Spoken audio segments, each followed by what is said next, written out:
नमस्कार, आप देख रहे हैं देवभूमि लाइव और मैं हूं आपके साथ शुभेंदु सिंह। उत्तराखंड के मुख्यमंत्री बनने के 6 महीने बाद ही पुष्कर सिंह धामी के सामने विधानसभा चुनाव की बड़ी परीक्षा है। वो खुद ही बीजेपी का सीएम पद का चेहरा है। ऐसे में उनके कंधे पर पूरे सूबे में बीजेपी को चुनाव जिताने की जिम्मेदारी है। उनके सीएम बनने के बाद उनका खटीमा विधानसभा क्षेत्र वीआईपी सीट में शामिल हो चुका है। अब इस सीट पर जीत ही नहीं बल्कि लोग उनसे बड़ी जीत की उम्मीद लगाए बैठे हैं। वहीं मुख्यमंत्री पुष्कर सिंह धामी ने एक बार फिर से यह साफ किया कि खटीमा से ही चुनाव लड़ेंगे। उन्होंने कहा कि खटीमा उनकी जन्मभूमि और कर्म भूमि रही है, इसीलिए वो खटीमा से ही चुनाव लड़ेंगे। उन्होंने कहा कि इसमें कोई संदेश नहीं है और कोई संदेह नहीं है कि वो खटीमा से ही चुनाव लड़ना चाहते हैं। हालांकि सीएम धामी ने यह भी कहा है कि पार्टी का जो भी निर्णय होगा और पार्टी जहां से भी उन्हें चुनाव मैदान में उतारना चाहेगी वो तैयार है।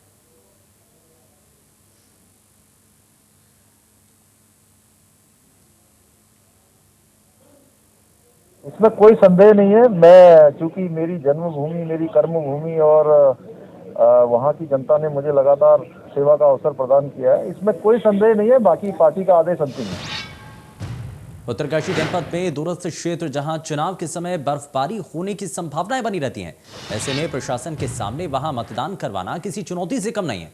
लेकिन वहीं सहायक निर्वाचन अधिकारी और एसडीएम भटवाड़ी चतर सिंह चौहान का कहना है कि प्रशासन ने जनपद में ऐसे सभी पोलिंग केंद्र चयनित किए हैं और वहां पर निष्पक्ष चुनाव करवाने के लिए मतदान टीम को 2 दिन पहले रवाना कर दिया जाएगा, जिससे हर मतदाता अपने मत का प्रयोग कर सके। साथ ही अगर जरूरत हुई तो हेलीकॉप्टर की सहायता भी ली जाएगी।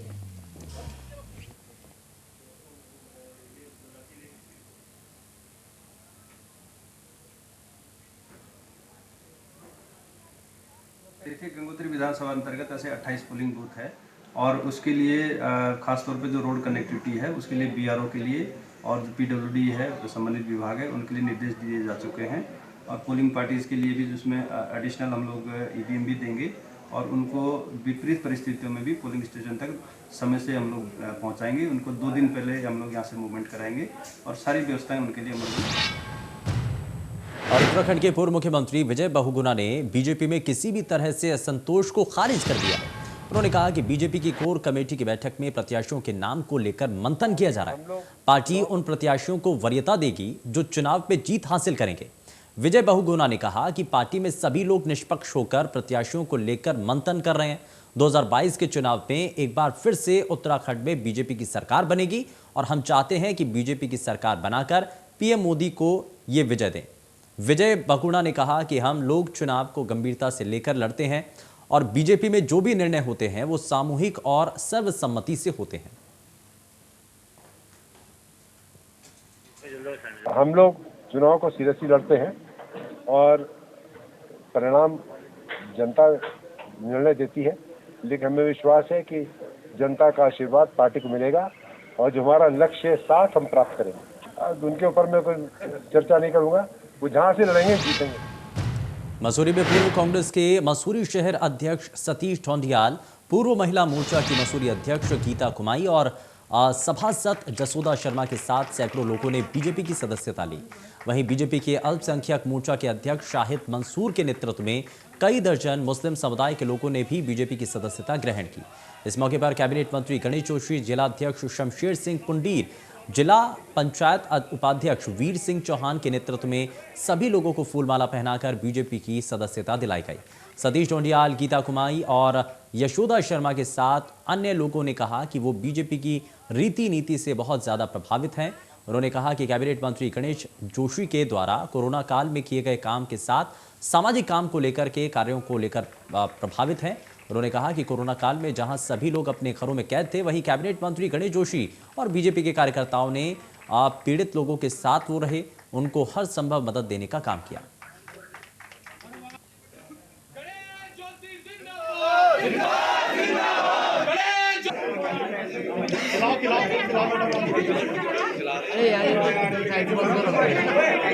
हमने भाजपा ज्वाइन करी है और मंडल अध्यक्ष पेटवाल जी, बादल प्रकाश, मतलब उनको धर्मनगरी हरिद्वार के कनखल में जगत गुरु आश्रम के पीठाधीश्वर जगत गुरु राजेश्वर आश्रम को तालिबान ने आतंकी पत्र भेजकर जान से मारने की धमकी दी है। आपको बताएं कि स्वामी राजराजेश्वर आश्रम संघ से जुड़े हुए वरिष्ठ संत हैं। उनको तालिबान से मिली धमकी के बाद पुलिस महकमे में हड़कंप मच चुका है। कनखल पुलिस ने मुकदमा दर्ज कर पूरे मामले की जांच शुरू कर दी है। इस पर जगत गुरु राजराजेश्वर आश्रम का कहना है कि संतों का जीवन राष्ट्र को समर्पित है। इस तरह की धमकियों से भयभीत होने की आवश्यकता नहीं है। उन्हें पहले भी 2008 में इस तरह के धमकी भरे पत्र मिल चुके हैं।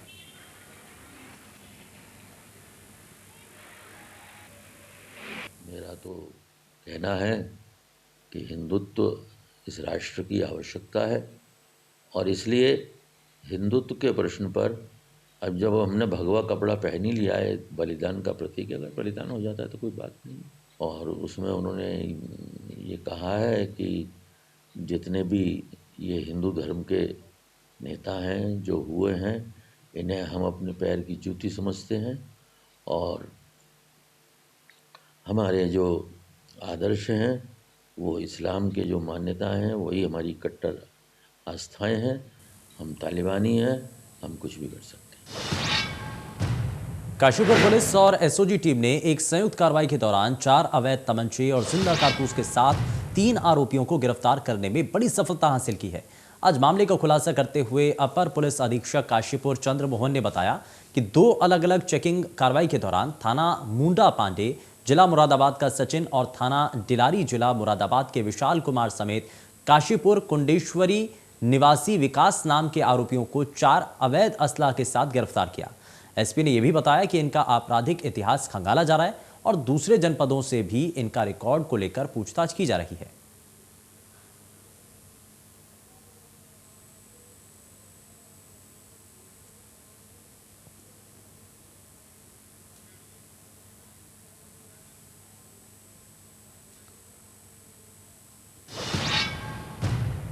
खबर हरिद्वार से है, जहां हेट स्पीच मामले में चर्चाओं में आए वसीम रिजवी की गिरफ्तारी के बाद प्रशासन पर लगातार आरोप लगाए जा रहे हैं।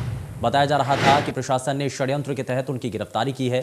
इतना ही नहीं, जेल में उनको जिस तरीके से रखा गया और जेल में जान की खतरा उनको बताया गया।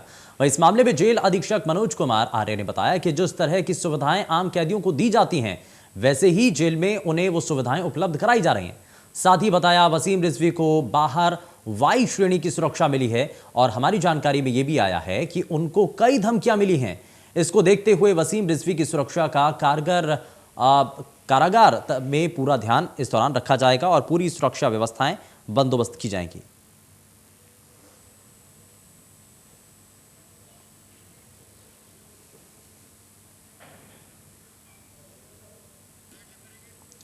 तो रिजवी को वायु श्रेणी की सुरक्षा मिली है और सुरक्षा का ख्याल रखा जा रहा है, ये इस दौरान जरूर कहा गया है। और रिजवी मामले में जेल अधीक्षक की तरफ से अपनी बात रखी गई। वसीम रिजवी को फिलहाल गिरफ्तार तो कर लिया गया, लेकिन रिजवी को कई धमकियां भी इस दौरान मिल रही हैं और जब धमकियां मिली हैं तो आम कैदियों की तरह सुविधाएं दी जा रही हैं, लेकिन सुरक्षा को लेकर के बड़ा संकट, बड़ा सवाल बना हुआ है। तो ऐसे में रिजवी को वायु श्रेणी की सुरक्षा मिली है और इन सभी चीज़ों को हर पहलू पर ध्यान रखते हुए यहाँ पर कोशिश यही की जा रही है कि वसीम रिजवी की सुरक्षा तय की जा सके और पहले के मुकाबले जो सुरक्षा व्यवस्था है उसको और भी ज़्यादा कड़ा किया जा सके, ताकि जो लगातार धमकियां वसीम रिजवी को मिल रही हैं, ऐसे में ये जो धमकियां हैं उनको निराधार कर दिया जाए। किसी भी तरीके से जो खतरा बना हुआ है उसको लेकर के पुलिस के द्वारा ज़रूर इस पर कदम उठाए जाएं।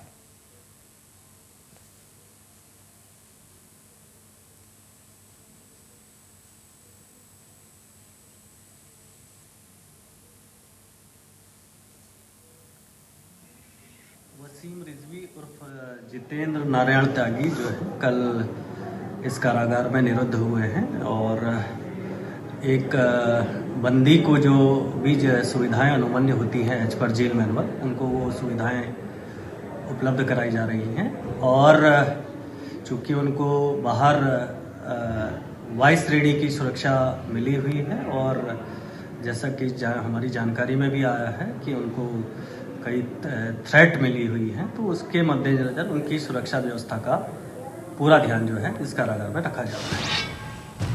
आम आदमी पार्टी के गंगोत्री विधानसभा से उम्मीदवार और मुख्यमंत्री के चेहरे कर्नल अजय कोठियाल ने प्रेस वार्ता कर आम आदमी पार्टी की योजनाओं की जानकारी दी। साथ ही गंगोत्री के तीर्थ पुरोहित और लोक गायक रजनीकांत सेमवाल ने कर्नल कोठियाल का खुला समर्थन किया। वहीं कर्नल कोठियाल ने कहा कि सभी राजनीतिक पार्टियां आम आदमी पार्टी को मिल रहे जन समर्थन से घबरा रही हैं और चुनाव से पहले ही हथियार डाल चुकी हैं।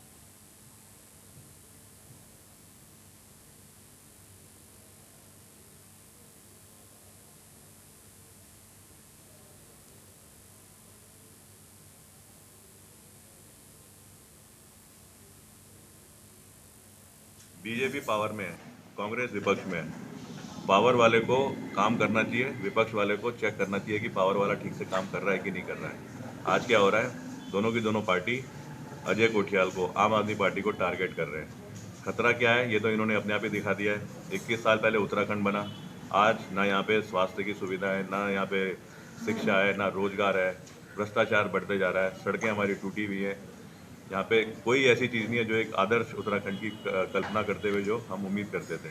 लोक गायक हूँ, एक तीर्थ पुरोहित होने के नाते मैं गैर राजनीतिक व्यक्ति का आदमी हूँ और सर की कार्यशैली जो रही है लोगों के बीच में, यूथ फाउंडेशन को लेके आप देखिए या केदारनाथ पुनर्निर्माण जो किया है एक अकेले व्यक्ति ने, कोई अपनी एक टीम को लेके, जब काफ़ी सारी एजेंसियों ने हाथ खड़े कर दिए थे, तो आप आज उत्तराखंडी पूरी दुनिया उस चीज़ को देख रही है कि कैसे एक अकेले व्यक्ति ने अपनी टीम के साथ इतना पुनर्निर्माण कर दिया और इतनी अच्छी वहाँ पे जब आपने देखा होगा कि उस समय तो रास्ते भी नहीं थे, जब आपदा आई थी तो कैसे वो जेसीबी और कितने बड़े जो सामान लेके गए हैं तो किस परिस्थितियों में पहुंचाए गए वो तो सारा जग जाहिर है। तो सर की कार्यशैली को देखते हुए मुझे लगता है कि ये तो हमारा सौभाग्य है कि कर्नल साहब ने गंगोत्री विधानसभा को चुना है, तो ये हमारे हम सब के लिए, उत्तरकाशी की जनता के लिए बड़े सौभाग्य है।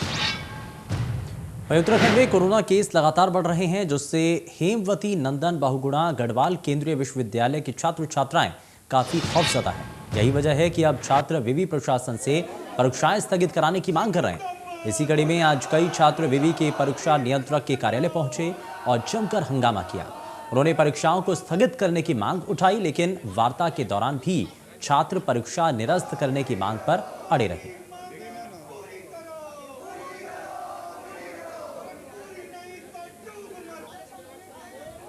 गढ़वाल विश्वविद्यालय के महिला छात्रावास में रहने वाली भागीरथी हॉस्टल में 4 लड़कियां, उनकी रिपोर्ट जैसे ही कोरोना पॉजिटिव हम लोगों के बीच ये सूचना पहुंची। आज हम लोग सब यहाँ पे हमारा छात्र संघ का पूरा प्रतिमंडल और आर्यन छात्र संगठन के लोग यहाँ पर आए हैं और हम लोगों की परीक्षा नियंत्रक से ये मांग थी कि जितने भी बीटेक और MBA में जितने भी एग्ज़ाम हो रहे हैं वो स्थगित किए जाएँ जब तक पूर्ण रूप से स्थिति साफ नहीं हो जाती है विश्वविद्यालय के भीतर। और एक बड़ा सवाल विश्वविद्यालय के पास हम लोगों का ये भी है कि महिला छात्रावास में छात्राएं किस तरीके से उनको प्रवेश दिया गया बिना RT-PCR रिपोर्ट के। आज सभी छात्र छात्राएं हरिद्वार जिले से भी गढ़वाल विश्वविद्यालय के भीतर आ रहे हैं क्योंकि एग्जाम कुछ दिनों में होने वाले हैं और उनकी बिना RT-PCR रिपोर्ट के उनको हॉस्टल में कैसे प्रवेश दिया जा रहा है, ये भी एक बड़ा सवाल गढ़वाल विश्वविद्यालय के। वहीं आपके अमित जोशी ने बताया कि मैनिफेस्टो की तैयारी जोरों पर है और इस बार उत्तराखंड का मैनिफेस्टो पार्टी नहीं जनता तैयार करेगी। आम आदमी पार्टी हर विधानसभा के लिए एक अलग गारंटी देगी। 70 विधानसभा के 70 अलग अलग मैनिफेस्टो जारी करेगी और कार्यकर्ता हर विधानसभा में घर घर जाकर लोगों से इस दौरान सुझाव मिलें। इस बार पहली बार होगा कि उत्तराखंड का मैनिफेस्टो उत्तराखंड की जनता बनाएगी। देखिए, आम आदमी पार्टी पूरे प्रदेश में जितने भी हमारी 70 के 70 विधानसभाएं हैं वहाँ के तमाम बूथ लेवल से राय मशवरा करके 71 मैनिफेस्टो जारी करने जा रही है, जिसमें एक मैनिफेस्टो स्टेट लेवल का होगा और 70 विधानसभाओं के 70 अलग मैनिफेस्टो बनेंगे और उसके साथ साथ हर विधानसभा के लिए एक नई गारंटी लॉन्च की जाएगी। इस बार पहली बार होगा कि उत्तराखंड का मैनिफेस्टो उत्तराखंड की जनता बनाएगी। और रुक कर रहे हैं इस वक्त की बड़ी खबर का। आम आदमी पार्टी ने विधानसभा प्रभारी नियुक्त किए हैं। 8 विधानसभाओं में विधानसभा प्रभारी नियुक्त किए गए हैं। कर्णप्रयाग से दयाल सिंह बिष्ट, रुद्रप्रयाग में KN डोभाल को जिम्मेदारी दी गई है। हरिद्वार से संजय सैनी, रुड़की से नरेश प्रिंस को जिम्मेदारी दी गई। वहीं लक्सर से डॉक्टर यूसुफ, पिथौरागढ़ से ललित भट्ट को जिम्मेदारी दी गई है। वहीं पुष्पा रावत को नरेंद्रनगर, सागर भंडारी को प्रतापनगर की जिम्मेदारी सौंपी गई है। तो हरिद्वार से संजय सैनी, रुड़की से नरेश प्रिंस को जिम्मेदारी दी गई है और ये स्पीच बड़ी जानकारी मिल रही है। तो आम आदमी पार्टी के द्वारा ये बड़ा कदम, क्योंकि आने वाले विधानसभा चुनावों से पहले संघीय ढांचे को, अपने पार्टी को मजबूत करने के लिए ये बड़ा कदम उठाया गया है। तो आम आदमी पार्टी ने विधानसभा प्रभारी नियुक्त किए हैं और पार्टी को मजबूती दिलाने की कोशिश यहां पर तेज हो चुकी है। 8 विधानसभाओं में विधानसभा प्रभारी नियुक्त किए गए हैं। हरिद्वार से संजय सैनी, रुड़की से नरेश प्रिंस को जिम्मेदारी दी गई है। वहीं साथ ही लक्सर से डॉक्टर यूसुफ, पिथौरागढ़ से ललित भट्ट को जिम्मेदारी दी गई है और इसी के साथ सागर भंडारी को प्रतापनगर की जिम्मेदारी दी गई है। तो ऐसे में संगठन को मजबूत करने के लिए कोशिश लगातार पार्टी अपने स्तर पर कर रही है और ऐसे में आम आदमी पार्टी ने विधानसभा प्रभारी नियुक्त कर दिए हैं। अब ये बड़ी जिम्मेदारी है विधानसभा प्रभारियों की कि हर एक विधानसभा पर वो नजर बना करके रख सकें। हरिद्वार से संजय सैनी, रुड़की से नरेश प्रिंस को जिम्मेदारी दी गई है और इसी तरीके से जरा आगे बढ़ते हुए आपको बताएं, लक्सर से डॉक्टर यूसुफ, पिथौरागढ़ से ललित भट्ट को जिम्मेदारी दी गई है। सागर भंडारी को प्रतापनगर की जिम्मेदारी सौंपी गई है। तो हर एक विधानसभा बेहद महत्वपूर्ण है और इसी वजह से आम आदमी पार्टी ने विधानसभा प्रभारी नियुक्त किए हैं। तो ये लगातार आप ये पूरी लिस्ट भी देख रहे हैं। तो हरिद्वार से संजय सैनी, रुड़की से नरेश प्रिंस को जिम्मेदारी दी गई है। लक्सर से डॉक्टर यूसुफ, पिथौरागढ़ से ललित भट्ट को जिम्मेदारी दी गई है। पुष्पा रावत को नरेंद्र नगर से जिम्मेदारी दी गई है। तो आम आदमी पार्टी के द्वारा विधानसभा प्रभारी नियुक्त किए गए हैं। 8 विधानसभाओं में विधानसभा प्रभारी नियुक्त किए गए हैं। तो 8 विधानसभाओं के लिए प्रभारी नियुक्त कर दिए गए हैं और बड़ी जिम्मेदारी होगी कि आम आदमी पार्टी के जो प्रत्याशी मैदान में उतरने जा रहे हैं उनकी जीत सुनिश्चित हो पाए। अब इन प्रभारियों की जिम्मेदारी भी है कि जो पार्टी स्तर पर जो काम है वो ज़मीन तक कैसे लोगों तक पहुंचाया जा सके, कैसे दिल्ली के मॉडल को, क्योंकि आम आदमी पार्टी लगातार दिल्ली मॉडल को पेश कर रही है, ये बता रही है कि दिल्ली का मॉडल कैसे काम कर रहा है और इन्हीं सभी चीज़ों को रखते हुए आम आदमी पार्टी के हर नेता के द्वारा ये बताया जा रहा है कि दिल्ली के अंदर क्या बदलाव किए गए हैं, चाहे वो एजुकेशन सिस्टम हो, चाहे वो हेल्थ सिस्टम हो, तमाम हर एक विषय को लेकर के आम आदमी पार्टी के द्वारा जो ग्राउंड जीरो पर लोग हैं उन तक ये बात पहुंचाने की कोशिश लगातार की जा रही है।